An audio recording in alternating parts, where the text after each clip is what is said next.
My name is Bill Jarrett, and this is the MCTS Guide to Microsoft Windows Server 2008 Active Directory Configuration. The class is CIS 240. We're going to be doing exercise or activity 9-10, which is creating a secondary zone and configuring zone transfers. On the last activity, 9-9, we actually created a zone, a forward zone. Go ahead and look that up. As you can see, we created this test zone here, and we'll call this server 1.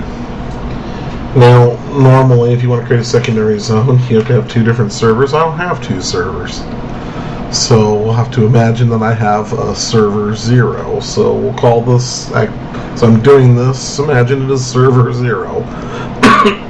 So what we'll do is go to server 0, and we will come down to our forward lookup zone just like we did before, and right click, and we'll create a new zone. It'll be a secondary zone,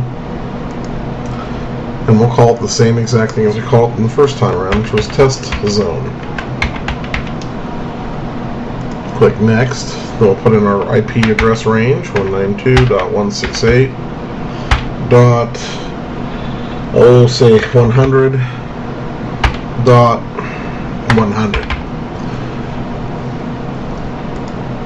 And we'll click next, and it creates a zone. Now it's going to tell me that the zone already exists. Yeah, so we know that because we're actually on server 1. But that's fine. That's how you would create a secondary zone on another server. Now, you'd come back to server 1, log on to it, and go into the DNS manager again, just like we've done here. And we'll actually click on the zone transfers, or the zones transfer tab. And the way how you get to that zones transfer tab we're talking about is we come here to our folder that we'd created previously, which was test zone on server 1. In the last exercise, we right click on it, go down to properties, and then we look for our zone transfers tab, which is right here. And we make sure that our allow zone transfers box is checked, and we want it to be only to the following server. So we'll click that right here, and we'll plug in here where it says edit. We'll type in the IP address that we just entered on server 0, which was 192.168.100, whatever we're going to put in there, whatever range. Basically the address of the first server. And then we'll hit enter and press OK. And then we go ahead and close it out by clicking OK again.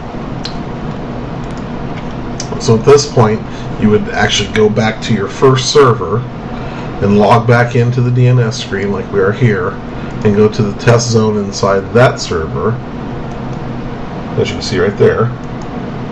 And then we just click the refresh button.